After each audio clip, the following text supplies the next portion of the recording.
আসসালামু আলাইকুম দর্শক, আশা করি সবাই ভালো আছেন। আমি আইয়ুব খান। এই হলো আমার চাষকৃত ঘাসের রাজা ইন্দোনেশিয়ান স্মার্ট নেপিয়া, যেটা এক ঝোপে অধিক পরিমাণ ঘাস হয় এবং 22 থেকে 27% প্রোটিন জায়গা ভেদ। এবং এই জমিটা যেহেতু আমার বালু মাটিতে চাষ করা, নতুন করে আবার গতকালকে মেডিসিন প্রয়োগ করছি। এবং এই জমির ঘাস আগাছা মেডিসিনের মাধ্যমে ধ্বংস করা হয়েছে, কারণ আগাছা পরিষ্কার করতে লেবার লাগে, প্রচুর খরচ। সেক্ষেত্রে আমি শুধু মেডিসিন দিয়ে আগাছা পরিষ্কার করছি এখানে যা জমি চাষ করা আছে।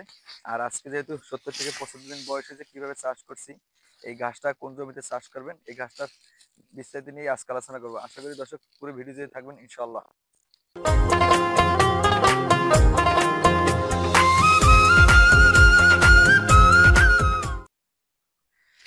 দর্শক, এই হলো আমার চাষকৃত ইন্দোনেশিয়ান স্মার্ট নেপিয়া।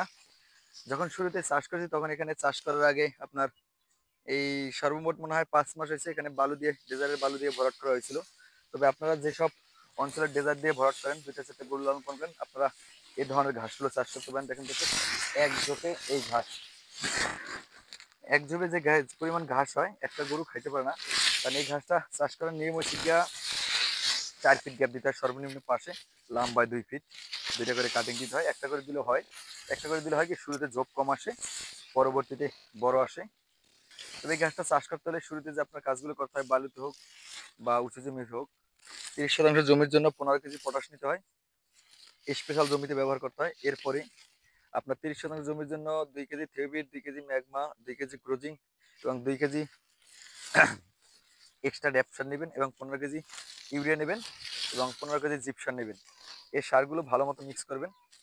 মিক্স করার পরে শুরুতে যেহেতু আপনি 15 কেজি ইউরিয়া সার জমিতে ড্যাপ পটাশ সার দিয়ে দিচ্ছেন, এরপরে বাকি সারগুলো মিক্স করবেন, যেমন 2 কেজি থিওবি, 2 কেজি ম্যাগমা, 2 কেজি ক্রোজিন, 15 কেজি ইউরিয়া, 15 কেজি অরিজিনাল জিপ সার।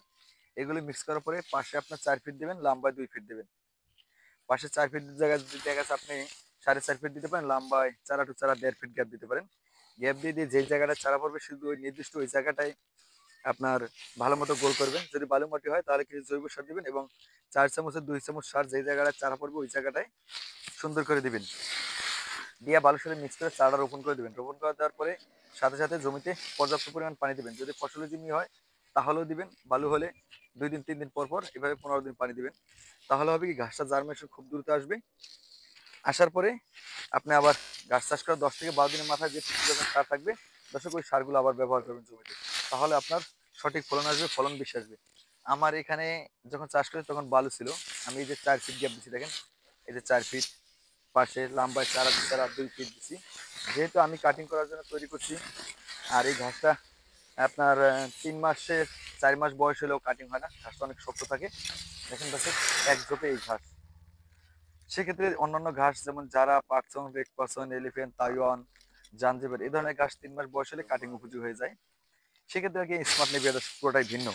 এটা আপনার 3 মাস 4 মাসও কাটিং হয় না, শক্ত থাকে আর ঘাসগুলো নরম। বিশেষ করে এই ঘাসটা আপনার চাষ করা উচিত যাদের ছাগল আছে তাদের জন্য এবং যাদের ডেইরি খামার আছে, কারণ এই ঘাসটা দুধের কোয়ালিটি ভালো আসে, দুধ উৎপাদন বেশি আসে। এবং এই ঘাসটা আপনার আয় মানে বেশি, ব্যয় কম। ব্যয় বলতে আপনার এই ঘাসটা মেশিন দিয়ে কাটে দেওয়ার প্রয়োজন হয় না। এক ঝোপে এই ঘাস, এক ঝোপে 200 থেকে 250 পিস ঘাস হয়। আমরা সাধারণত জানি যারা ঘাস 2টা কাটিং দিলে 20 পিস কি 40 পিস ঘাস হয়, আর কাটিং বেশি দিলে ঝোপ বেশি হয়।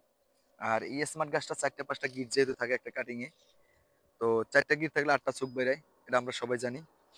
তখন আর কি ঝোপটা বড় হয়। এক ঝোপে 250 উপরে ঘাস হয়। আমার আছে, আমার অনেক ভিডিওতে দেওয়া আছে, আপনার দেখবেন বুঝবেন। দেখেন এখানে আপনার এই যে 4 ফুট গ্যাপ দেওয়া, এই যে 4 ফুট, অথচ আমি দাঁড়াইলে এই যে ক্লিন একবারে মিশে যায়, এত উৎপাদন।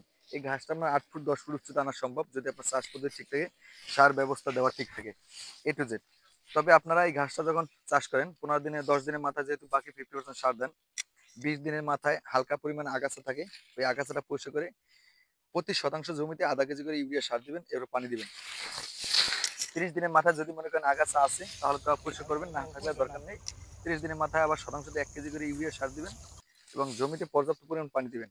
সার দেওয়ার সময় সবসময় খেয়াল করবেন, যদি আপনি শুধু ঘাসের গোড়ায় গোড়ায় সার দিতে পারেন তাহলে আপনার লেবার কস্ট কম আসবে, খরচ কম আসবে, সার কম লাগবে, উৎপাদন বেশি আসবে। কারণ ঘাসের গোড়ায় সার দিলে ও পর্যাপ্ত পরিমাণ খাবার পাবে। কারণ 4 ফিট গ্যাপ দিলে আপনার গ্যাপের মাঝখানে সার দিয়ে তখন লাভ হয় না। সেক্ষেত্রে শুধু ঘাসের গোড়ায় সার দেবেন, তাতে আপনার সঠিক উৎপাদন আসবে, উৎপাদন বেশি আসবে, ফলন বেশি পাবেন। আমি যেরকম এই জমিতে আপনার যখন 30 দিনের মাথায় আসছে তখন আপনার দেখবেন দর্শক আমার ইউটিউবের ভিডিও দেওয়া আছে, আজকে এই ভিডিও তো পাবেন। আমি মেডিসিন দিয়ে ঘাসের আগাছা পরিষ্কার করছি। যেমন যে কোনো অঞ্চলে আপনার যে এক এক অঞ্চলে এক এক ধরনের ভাষা ব্যবহার করে, আর মেডিসিন হচ্ছে বিভিন্ন কোম্পানির। আপনারা যদি মানে মেডিসিন যারা বিক্রি করে তাদের দোকানে যদি বলেন যে ভাই আমার আগাছা ঘাস মারার একটা ওষুধ দেন, তখন তারা ওষুধ দিবে।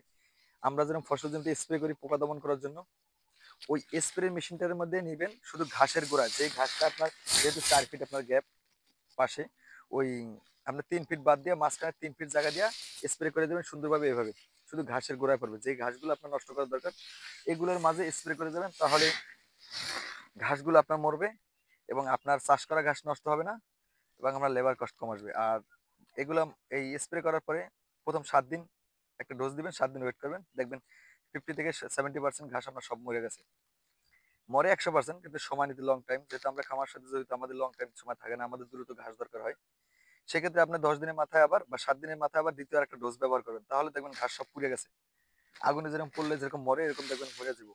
এরপরে আপনি আবার 7 দিন গ্যাপ দিন, 15 দিন পরে আপনি জমিতে ইউরিয়া সার দিয়া পর্যাপ্ত পরিমাণ পানি দিবেন, তাহলে আপনি এই ঘাসটা 50 থেকে 60 দিনের মাথায় কাটতে পারবেন। কারণ যদি আপনি এই যেহেতু 30 দিনের মাথায় 20 দিনের মাথায় আপনি আগাছা পরিষ্কার করার জন্য কীটনাশক ব্যবহার করবেন, ওখানে 15 দিন চলে যাবে। 15 দিন পরে আপনি জমিতে পর্যাপ্ত পরিমাণ সার মানে শতাংশতে 1 কেজি করে ইউরিয়া সার দিবেন। ভিটামিন সার তো একবার প্রয়োগই করছেন। এরপরে আপনার পানি দিয়ে দেবেন, পর্যাপ্ত পরিমাণ পানি দেবেন এবং সার দিবেন। 20 দিন পর পর গুণনা 20 দিন দিলে 20 দিন মানে 50 থেকে 60 দিনের মাঝে আপনার ঘাসগুলো এরকম উচ্চতা আসবে, 5 ফুট চলে আসবে স্মার্ট নিপিয়া। যারা ঘাস আসলে তো অবশ্যই বেশি আসবে। এলিফেন্ট রেড পাচ্ছেন এটা হলে আরো বেশি আসে, কারণ এই স্মার্ট নিপিয়া ঘাসটা ঝোপ বেশি হয়, উচ্চতা কম হয়, এটা আমরা জানি। আমার শুধু একটা জমিতে আমি 10 ফুট উচ্চতা আনছি। আর যেহেতু এটা 65 থেকে 70 দিন বয়স হয়েছে, এটা ঘাস যদি এখন মেঘের মতো কালো আছে, তাহলে উৎপাদন আরো বেশি আসবে। এবং দর্শক আপনারা যদি ঘাস যখন চাষ করেন তখন খেয়াল করবেন এই ঘাসটায় সবচেয়ে ঘাসের জগতে এই ঘাসটায় আপনার পোকা আক্রমণ বেশি করে। যদি পোকা আক্রমণ করে এটা একটা বিষয়। আর যদি দেখেন যে আপনার ঘাস লাল আছে, তাহলে আপনি ভলিউম ওষুধ আছে 360 টাকা না একটা বোতল। সব দেশে বাংলাদেশের সব জায়গায় একই নাম ভলিউম।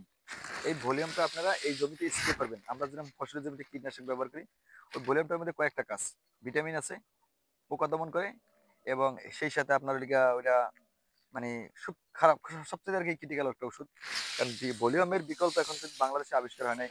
যেমন ইন্ডিয়া আবিষ্কার করছে, দেখেন দর্শক এই যে পোকা খাইয়ে দিছে, একবারে শেষ করে দিছে। তো আপনারা খেয়াল করবেন যে আপনার জমির ঘাসটা পোকা আক্রমণ করছে না, কারণ এই ঘাসটা আপনার আমাদের দেশে 2টা ঘাস সবচেয়ে বেশি পোকা আক্রমণ করে, তাহলে স্মার্ট নেপি এবং গুয়াতেমালা।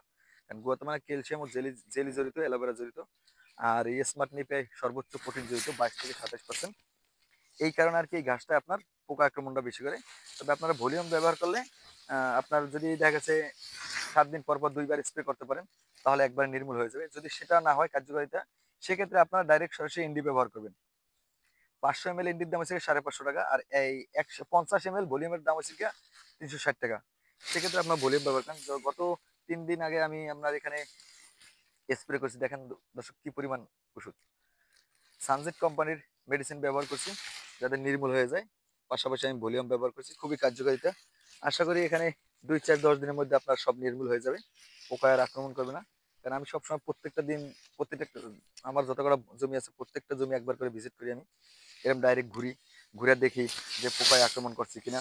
পোকা আক্রমণ করলে তখন আমি ওষুধ ব্যবহার করি। যেহেতু আমার কাটিং তৈরি করার জন্য চাষ করা, অবশ্যই আমার খেয়াল করতে হয়। তবে আপনারা এইসব বিষয়গুলো খেয়াল করতে পারেন।